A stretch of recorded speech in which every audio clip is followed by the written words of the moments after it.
Hello students, my name is Hitesh Jiddal. So we are in lecture 3 of electrostatics part 1. So in this lecture, we'll be discussing about the concept of electric field, right? So we'll be understanding the concept of electric field. We'll be understanding how to calculate electric field at a point, right? And how electric field can be visualized due to various charge distributions, right?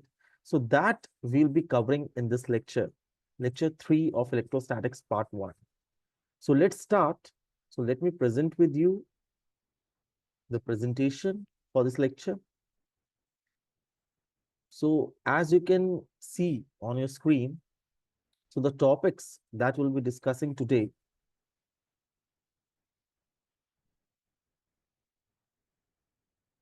are, we'll be discussing about electric field intensity, right? It is the strength of the electric field that is calculated, and it is a vector quantity that we'll be discussing, right? It is a vector quantity, right? And it is denoted, it is a vector quantity, and it will be denoted by the symbol vector E, right? Then we'll discussing that how we can visualize the electric field around a charge distribution, right? That is through the help of electric lines of force, right? Very important concept, right? So we also need to analyze the patterns of these distribution of electric lines of force due to various charge distributions, right? So electric lines of force, those are known as, right? Or also we say them as electric field lines, right? By this name also we can denote it electric field lines or just field lines, we can say, right?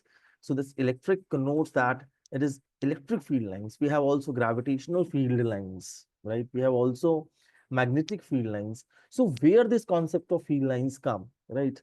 It comes when the force that we study is non-contact forces, right? So when we have non-contact forces like electrostatic force, gravitational force, right? Then we have this concept of field, right? That we understand, right? Then we'll be just introducing, I'll be introducing in this lecture that how to calculate electric field due to various discrete, right? What do we mean by discrete, right? So we'll be understanding that what do we mean by discrete and what is continuous charge distributions. So as we have seen in the case of gravitation, we have discrete mass systems, we have continuous mass systems. In the same way, we have in here charge distributions, right? So discrete charge distribution would be like this. We have charges like this, right? So I can have Q1, I can have Q2, right? Let's say both are positive. I can have a negative Q3. I can have a negative Q4. So this system of these four charges, right? As as I can see a space between these charges, right? I can differentiate the individuality of the charges is there, right? I can differentiate between Q1 and Q2. So this kind of distribution is our discrete distribution. And let's say for example I have some sheet, right? I have a sheet, right? Let's say I have a sheet. This all will be studying, right, in this electrostatics. So we have a sheet here, right? And I have these charges, this positive charges, let's say, distributed on this sheet, right? So just like this, right? All over the sheet, right? All I have this positive charges. So it is all over the sheet, right? So I can just, so you can visualize like that, that it is all over the sheet, like all over the sheet, I have positive charges, right? So this is a continuous charge distribution, right? It's a continuous charge. There are no point charges, right? I have in every corner of the sheet, I have this positive charge distribution. So as it is continuous, right? So this is a continuous charge. So we'll be calculating. So this positive charge, right? This is a positive charges here. This whole is our positive charge, right? So this is a continuous distribution, right? So how to calculate electric field? That will be our point of discussion in the coming lectures, right? How to calculate electric field, right? And what is the connection between electric field and electric force? That we'll be looking at. All right. Also in this lecture, we'll be looking at a simulation, right, to understand better about the electric lines of force due to various charge distributions. All right. So now, what do we understand by electric field, right? So we already know that this electric force is a force without contact, right? So if I'll have, for example, we've already seen that if I'll have a charge plus Q1 here, and if I have a charge plus Q2 here, these might have different magnitudes. So this Q1 will be exerting, right? This Q1 is exerting a force on Q2, right? It will be a repulsive force. And similarly, this Q2 will be exerting a force on this Q1, right? And this force, right? This force, if I'll talk about, is being applied without being in contact. So this is a body, right? This is a charged body, is exerting a force on another charged body without being in contact. So how is it applying a force, right? So there must be, for example, if I'm saying that how this Q1 is applying force on Q2. So what is happening? What must be happening that this Q1 is having a sphere of influence, right? This Q1 in this space, right? You see in this space, right? In this space, right? In this whole space, this Q1 is having its influence, right? This Q1 is having what? Its electric field, right? This Q1 is having its electric field that we'll be talking about. So this is the electric field of Q1.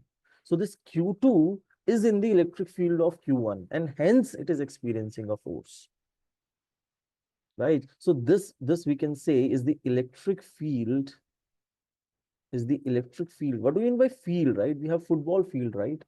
So football field is what? It is a space.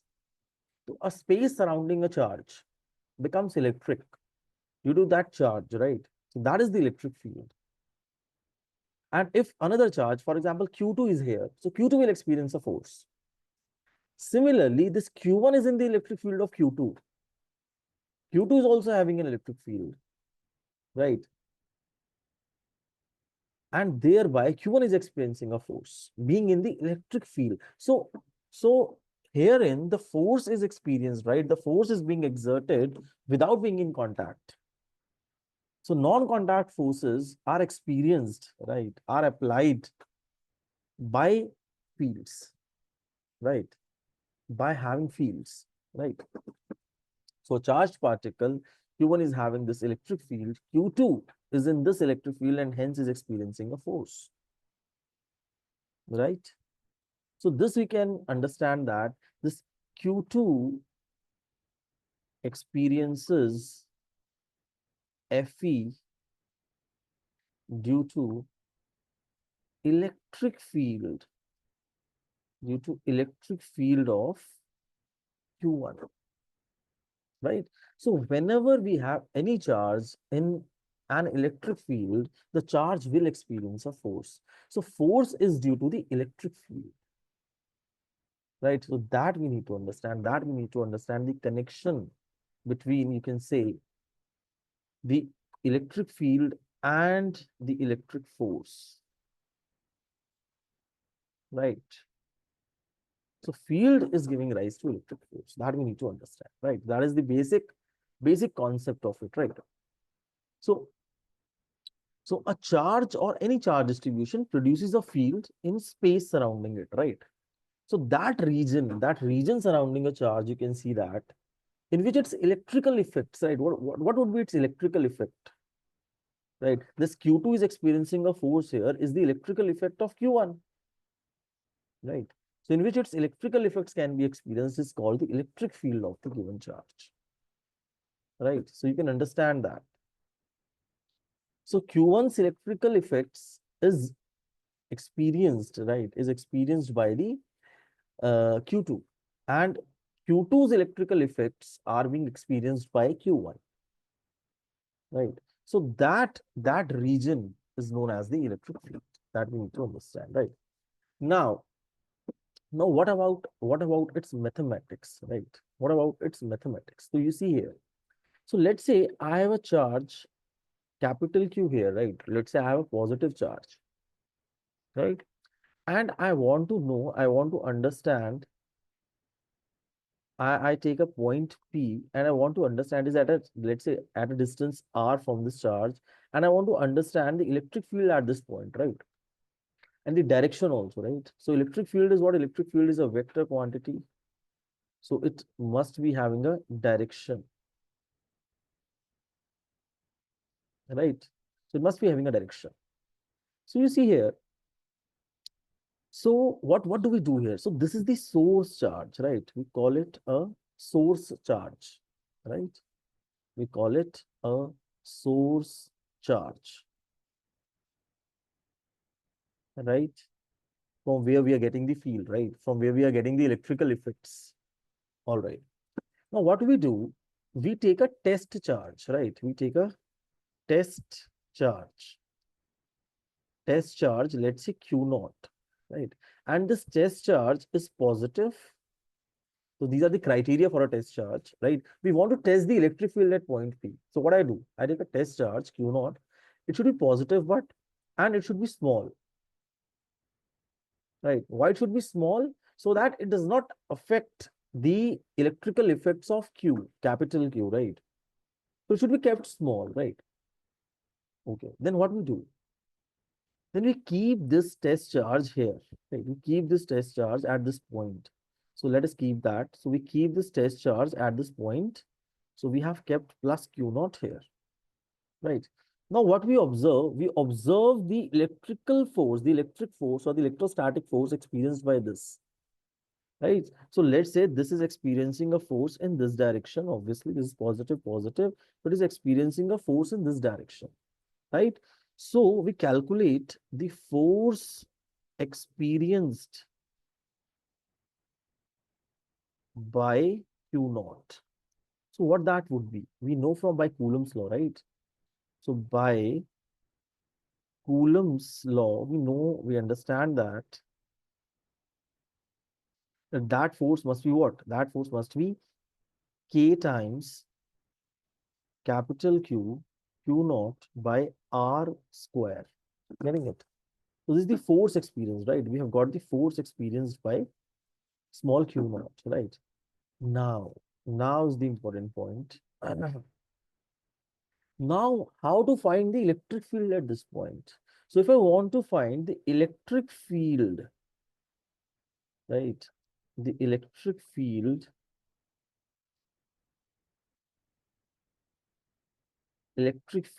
intensity it is known as, right? Electric field intensity it is known as E if I want to find at P, right? At point P. So what should I do? I would have this force here and I'll divide it by the test charge, right? So the electric field is what? Nothing but the force experienced by a unit charge at that point, right? Per unit charge, what is the force experienced at a point is known as the electric field, right? So we need to understand this thing that what is electric field is, it is force per unit charge, right? So if it depends like this, so what will be getting here, right? So you see, this is this. So we'll be calculating K, we put 1 upon 4 pi epsilon naught Q by R square, a very important expression. Now, this is a very important expression for the electric field of a point charge, right? And what would be the direction of electric field? The direction of electric field would be the same as the direction of the force experienced by the positive test charge, right? So that means the direction of electric field would be the direction of the force experienced by Q naught. So this would be in a vector form. We can express the electric field intensity, right? This is known as the electric field intensity, the strength of the electric field at that point. Getting it? All right. So we'll be having this. Also, you can see here the same thing we are having here, right? So again, I'll be just summarizing this thing, right, for you. So you can see in the diagram, what we can see in the diagram is that this is the source charge we are having, right, plus Q. And I want to calculate at a distance R the electric field intensity, right? So what I do, I keep a test charge, a positive, small positive test charge. So this is the electric field region, right? So let's say this is the sphere, electric field region. This is the spheric, this is the influence, right? This is the sphere of influence of this source charge, in which this test charge is kept at a distance R, right? So this is a kind of infinity thing, right? So this is, we are at infinity here, right? So you can see. So how to calculate that? We calculate F. What is F? You can see here, right? F would be 1 upon 4 pi epsilon naught if it is in air or vacuum, right? Q by R square, right? Then what we do? So this is the direction of F. So that would be the direction of electric field only, right? So if I have this test charge plus Q here, right? So I'm drawing it here.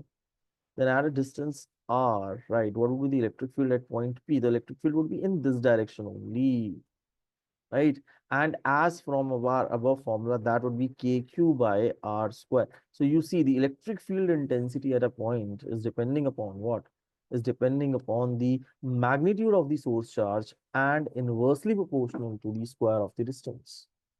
So as the distance increases, right, the electric field will decrease. Getting it? Okay. So now how to go about it? So we'll be having this electric field as F by Q, right? Force per unit, force experienced per unit test charge.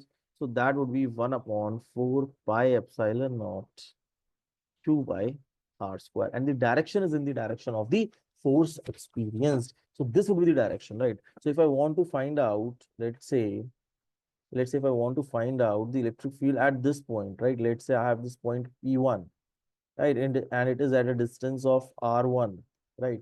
So let's say if I'll keep my test charge here, positive test charge, what do you think would be the electric force experienced by it? It would be along the line joining the two charges, right? So it would be in this direction. The electric field would be in this direction, let's say E1. And what would be its magnitude? That would be 1 upon 4 pi epsilon naught. Now Q by, this time we have R1, right? So R1 square, right? So I hope that now you are understanding it, right? And what about if the charge is negative? What about if the charge is negative? Let's discuss that also. So let's say I have a negative charge, I have a minus Q charge, and I want to find out, let's say at a distance R, I want to find out this point P, or I want to find out the electric field. So what I do, I keep a positive test charge here.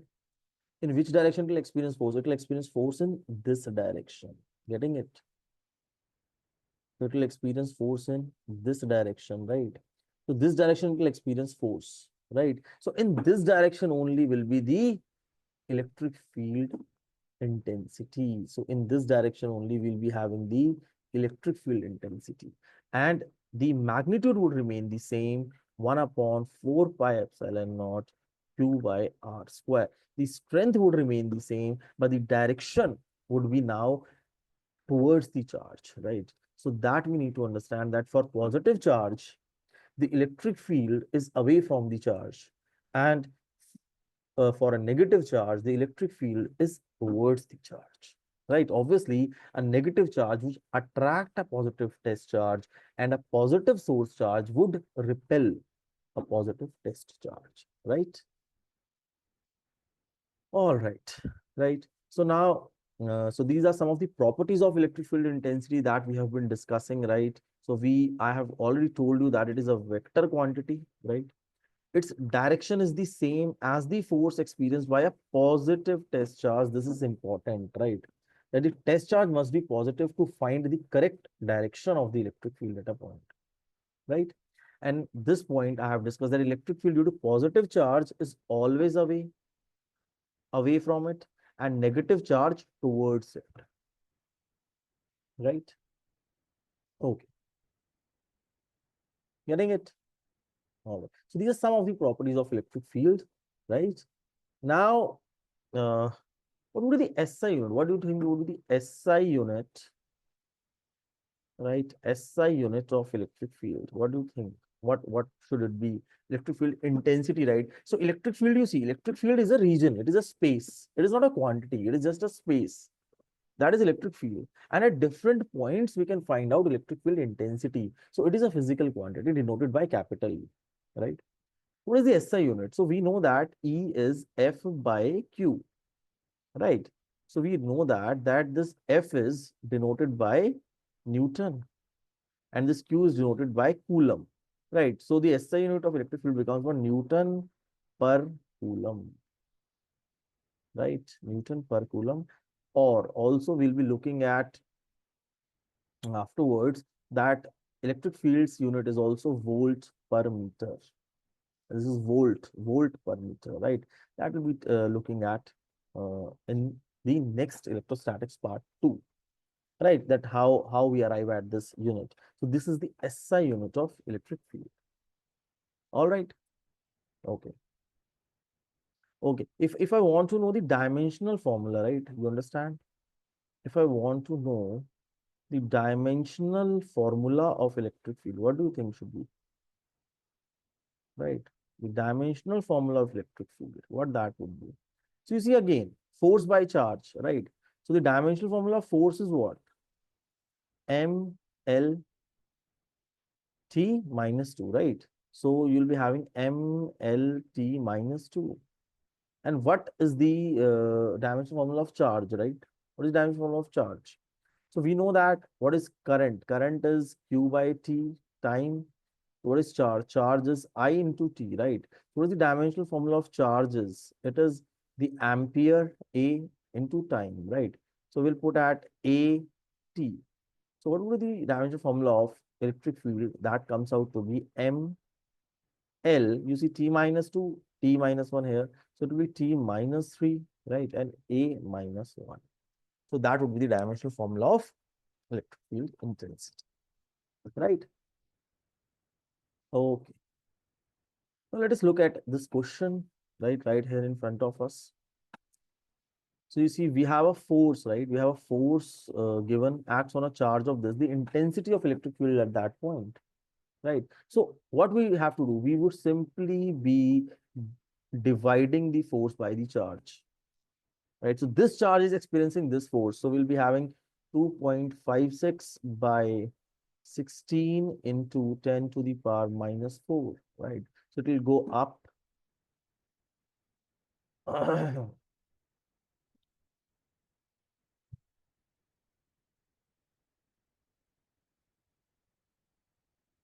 Right? So it will be going up. So we'll be getting the answer as, so you see 16 into 16 is 256, right?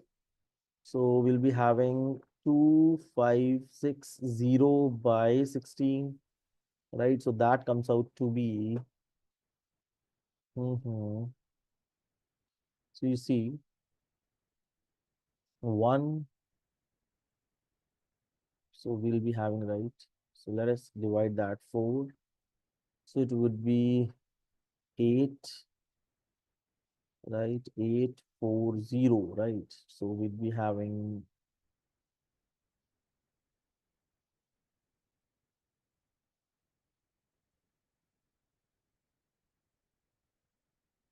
I think,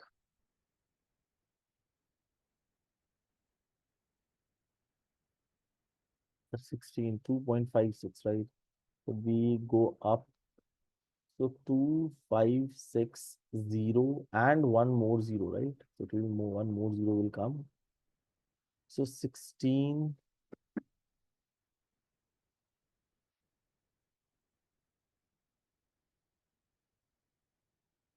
would be 4, it would be 6, right? It would be 6 right? Then we have 4, 0, 0. Then we'll be having 4, 1, 6, 0, 0.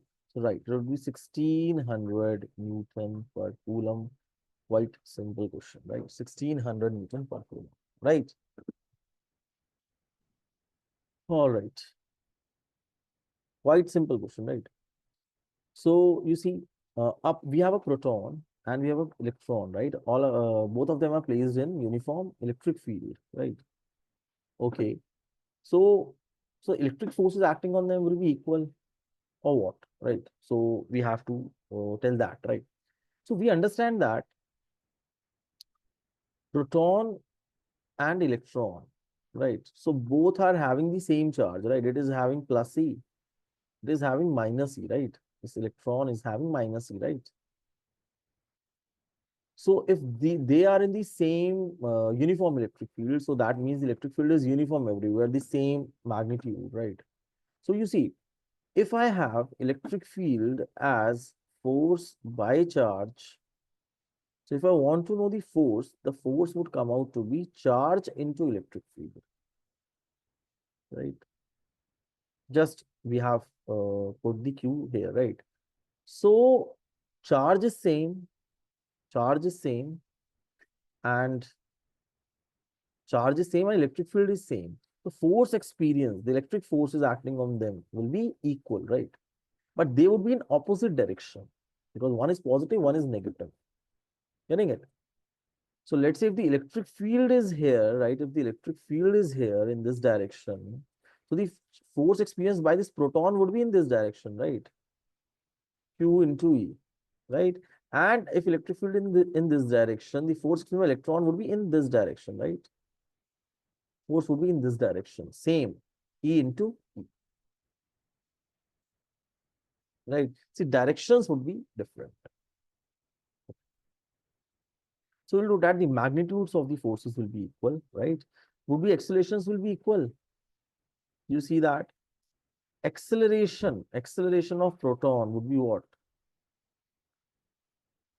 E into E by mass of proton, right? And acceleration of electron would be what? E into E by mass of electron, right? So we know that mass of proton is greater than mass of electron, right? So obviously acceleration, this is less, right? So acceleration of electron would be greater than acceleration of proton. Right? So acceleration would not be equal, right? All right. So you see, this is also a simple question. We have an electric field that can balance a charged particle of this mass, right? So this comes, I'm just telling you this is from Millikan's oil drop experiment. So what we have to do, we have to equate mg by this charge into electric field, right? That we have to do. So make sure that you please solve it and come out with the correct answer. All right. So this thing we have to do it here. So charge is given to us, m is given to us, right? The mass is given to us, and g we know that. Take it 10, right? Take g as 10 meter per second square, and thereby find out the electric field. That would be mg by q, right? Okay. Now this we have already seen that electric field intensity due to a point charge, right? So at a distance r, the electric field intensity of a point charge would be what? That would be E at point P would be 1 upon 4 pi epsilon naught, the charge upon r square. So this is also an inverse square dependence, right? Which we can observe here. All right. So now what about the electric field lines, right? Very interesting topic. So we'll be looking at a very interesting simulation also about this, right? So what do we understand by this? Electric field lines. So an electric field line is an imaginary line, right? It is an imaginary line or curve drawn in space such that the tangent to it at any point gives the direction of electric field. So let's say we have an electric field. So we have understood that the electric field or the region which has become electric due to a charge distribution or one point charge, right? So that region, that space can be visualized or can be, we can say, can be visualized by these electric field lines, right? These electric field lines represent visually the electric field region, right? That space, that electric space. So let's say in a space we have an electric field line. I'll say that let us draw an arbitrary electric field line. Let's say the electric field line is like this, right? Let's say the electric field line is like this, right? This is the electric field line in a space, right? So if I want to know that what is the electric field at this point, what I do, I draw a tangent here, right? So this becomes my direction of electric field at point P1, let's say, right? So let's say I am having this point P2. So the electric field would be draw tangent along the direction of electric field. So this way I'll draw. So this would be the electric field at point P2, right? So that is what it is saying, that an electric field line is an imaginary line or curve drawn in space such that tangent to it, right? Such that tangent to it at any point gives direction of electric field at that point, right? All right. So we have different properties of electric field, electric lines of force, right? So just let me very briefly tell you about it, and then we'll move towards the simulation, right? Right. And then we'll be covering about the other topics in the next lecture, right? So the properties that we have in here is that the line of force originates out from a positive charge, right? And terminates on a negative charge. You understand this, right? Very important. That the lines of force originates from a positive and terminates on a negative charge. That we have seen that if we have positive charge, so the electric field lines would be like this, right? So they would be like this. So they originate from, you see, they originate from positive charge. Why? Because obviously, if I'll keep a positive test charge here, no. So where it will go? It will be repelled. It will be experiencing a force in this direction, right? So the electric field must be away from the charge. So that's why we are saying that lines of force originate from a positive charge, right? And it terminates on a negative charge. So let's see, we have a negative charge here, right? The electric field lines would be like this here, right? They would be like this, coming towards, right?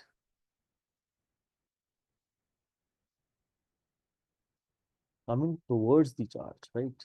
So you see, obviously, this also we'll be able to understand by this that if I'll keep a test charge, right? Let me have a test charge plus Q naught here. So from where it will experience a force? It will be experiencing a force in this direction, right? And hence here should only be the direction of electric field, right? So that is why we are saying that electric field lines originate out of a positive charge and terminate on a negative charge, right? Okay. Also, very important, two lines of force, electric field lines never intersect. So let us try to understand that. So let's say they intersect. Let's say I have two electric field lines, one like this, right? And they're intersecting at this point, right? So at the point of intersection, if I want to know the direction of electric field, what would I say? Should I be having this direction? So I'll draw tangent here. Or should I be having this direction? I'll draw tangent here. So two directions of electric field at one point is not possible, right? So two directions, right, of electric field at one point, not possible. So hence we say that two electric field lines never intersect, right? Okay. Also, one more thing. So then we'll be going to the simulation and we'll be able to get a great clarity on this topic, right? Electric field lines or electric lines of force produced by static charges do not form closed loop, right? Very important. So electric field lines do not form closed loops. Electric field lines, if I'll have an electric field line like this, right? So electric field line like this is not possible, not possible, right? So it must be open-ended, not forming a closed loop, right? Obviously, it will start from positive charge and at negative charge, but it will not be a closed loop. You see, just let me tell you this. If I'll have a positive charge and if I'll have a negative charge, right? So I can have a field line like this, right? I can have a field line like this that is originating from the positive charge and ending at the negative charge, right? But also this line also would be in the positive to negative only. So you see, no closed loop is there, right? If this would happen in the reverse direction, then it would be have been a closed loop. But this, like this, we have these electric field lines that they never form closed, right? And also then we have this line density concept, right? The number of lines per unit area represents the magnitude of electric field. So let us try to understand this. That let us say I have a point charge here, like plus Q. So the electric field lines would be like this due to this, right? Like this, the electric field lines would be, right? Just I'm taking an example of this, right? All right. Now, if I'll have an area, right? Let me draw an area. So let's say I've drawn this area perpendicular, right? This is an area. And the same area I'm drawing here, right? The same area I'm drawing here, right? This is the perpendicular area, and the field lines are crossing this area, right? So you see, the number of field lines crossing this area is more here, right? You can see here 1, 2, 3, right? So line density is more here, right? So this is a point we have taken, right? We have taken P1, we have taken P2, right? So you see, so line density at P1 is greater than line density at P2, right? It is greater, right, than at P2. Hence, I can say that electric field at P1 is greater than electric field at P2, right? So that this density, you can also observe that the density of field lines is greater near the charge, right?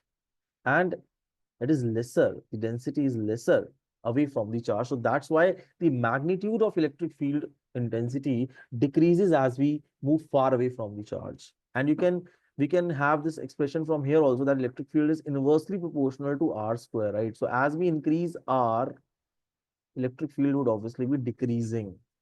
So from there also we can come to this concept, right? Okay.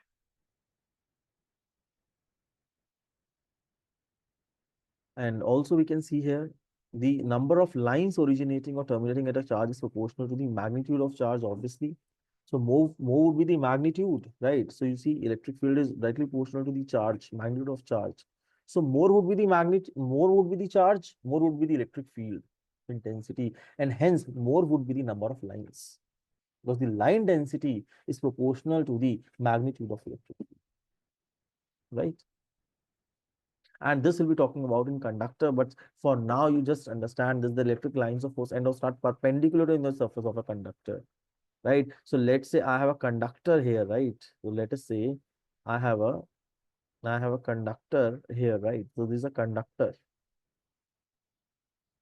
right? And let's say positive charge is distributed here.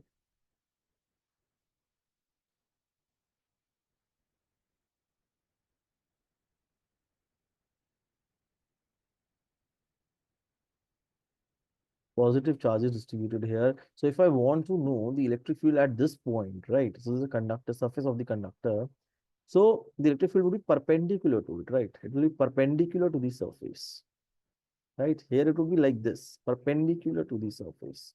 Here it would be like this, perpendicular to the surface. You're getting it? So it should be perpendicular to the surface. Getting it? Always perpendicular to the surface, the electric field lines would be there. Why it is so? That will be understanding in the electrostatics of a conductor, right? All right. Now from these properties what we have learned, let us try to solve this question, right? Let us try to, and then we'll be going to simulation, and then we'll be concluding this session for today. So which among the curves represents electrostatic field lines? So what do you think? Is it correct? So what we have seen that electric field lines, so this is a metal body, this is a conductor, right? This is a conductor we have having. So electric field lines must be perpendicular, right? So is this line, is this line perpendicular? No. This line is like this, right? So it is having, it is not perpendicular. Can you observe that? It is not perpendicular. Right? This is also not perpendicular. So this must be perpendicular. It is having a tangential component, right? This is having a tangential component, hence it is not correct. Getting it? It is having this, right? It is, see, it is having this uh, tangential component, hence it is not correct, right? So this is not correct. Okay. What about this? Is it correct? You can see, is it correct? Yes. Positive charge, the electric field lines are originating, correct. Positive, both the positive charges are here. Yes, this is correct. And this I'll be showing you in a simulation also, that how is it possible, right? Okay. Is it correct? No, you see, their closed loops are forming, right? And closed loops, electric field lines do not form closed loops. So this is incorrect, right? It is a very important question from NCERT. Is this correct? No, this is also not correct, because electric field lines are intersecting, you can see, which cannot happen. Is this correct? We can observe that originating from positive charge, terminating negative charge, but here you see it is originating from negative charge, which is not possible, right? So the correct answer, the curve which is correct is only B. Yeah, right.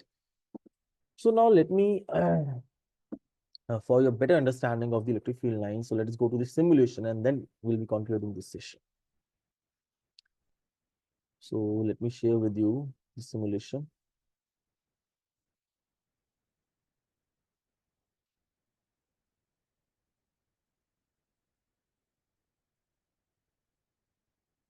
So you can see here we have a region, right? Here we have a region, and I can put, and we have here charges, right? Plus 1 nanocoulomb, minus 1 nanocoulomb. So we have positive charge, we can have a negative charge, right?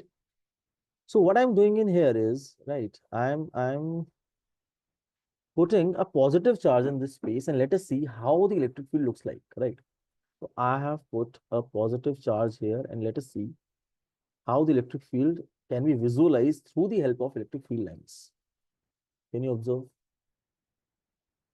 Right? So you can see here. So this is the electric field of this positive charge. And as you can observe here, that the electric field, these arrows are showing the direction of electric field, that the electric field originating, is originating from the positive charge. Right? You can see here, it is originating from the positive charge. And this thing, right? This you can say the density, right? Where you are seeing the very brightness of the arrows, there the density of the field lines is more. That means the electric field strength is more, and as we go away from the charge, so you see it is getting faded away, the lines are getting faded away. That means the electric field intensity is getting decreased, right? Okay, let us do that with a negative charge, and let us see what happens if I'll put a negative charge here. So as you can observe, right, as you can observe, and see, as you can observe in here, as you can observe in here, in negative charge, what is happening? The electric field lines are coming towards the charge, right? So if I'll keep any test charge here, it will move along this direction towards the negative charge, right? What happens now if I'll keep one positive charge here, right? And if I'll keep another positive charge here, as you can see in the case of which was happening in the question, right? Last we discussed two positive charges at a distance. I'll keep another positive charge here, right? So you see what is happening in here is this situation is happening, right? This situation is happening, you can see. right? Both are positive charges. And you'll be observing one very important aspect. Let's say I'll I'll have the sensor, right? So if I'll keep the sensor here, right? Right. So this sensor is doing what? It is showing me the value of the electric field, right? So and also showing the direction. So if I'll keep it here, you see I'm getting 12.6 volt per meter or newton per coulomb as the 12.6 as the magnitude, right? And this is the direction it is showing. Now, as I'll move closer, you see the value is increasing, right? 33.7. It is increasing. And as I'll go away, the strength of the electric field is decreasing, you can see. And here, in between these two charges, be having a point, you see, I'll be having a point, you see, where I'll be having zero electric field, right? You see, where I'll be having zero electric field, almost zero electric field, right? So that point should be called as neutral point, right? So there'll be a point when we have two positive charge, right? So there'll be a region where we'll be having very minimal, very less electric field in between the charges. That is known as the uh, neutral point. You see 0.02, so almost zero, yeah, right? Now let us do this one last time with one positive, right? One positive and one negative, right? Let us do that. And one negative charge I am keeping. So you see very interestingly how this pattern is being formed, right? So this is the pattern of one positive and one negative charge when it is there. And let us now have the sensor here. And you see we are having 13.1, right? As I move, it is decreasing. And here would be a point where I'll be having parallel. You see, in this direction, I'll be having electric field 3.39. As I'll move away, less. As I move away, less. As I'll move closer, you see, it is increasing, right? And here you see towards the negative charge. Here you see away from the negative charge, away from the negative charge, towards the negative charge. So this is the pattern of electric field, right? This is the pattern of electric region when we have one positive and one negative charge, right? So through this simulation, the point to understand is that how the region, how the space surrounding a charge distribution. So this is charge distribution, right? We have a positive, we have a negative. We can have two positives. We can have just a single positive, right? And we can add more charges, right? So let's say I'll add more charges, so it will be more complex, right? So let's say I'll add one more charge here, right? So it'll be a little bit more complex. So as I keep on adding the charges, the field will be becoming more complex, but it will be according to the charge distribution. And our main important point in this lecture, in this chapter now, moving forward, is would be to calculate the electric field intensities as various points, as we can show by this sensor, right? As we can show by this sensor, what is the electric field at this point? What is the electric field at this point? What is the electric field intensity at this point, right? So the whole purpose is to calculate that electric field intensity due to various charge distributions, right? Due to the combination of charges in discrete system, in continuous system, that will be calculated, right? So, all right, thank you for the session today, right? So I'll be concluding this session for now, right? So we'll be coming back. I'll be coming back with next lecture, right? We'll be discussing uh, the mathematical part of calculating the electric field intensity of various charge distributions in the coming lectures, right? So thank you for now, right? Keep studying and keep revising, right? Revision is very important. All right, thank you.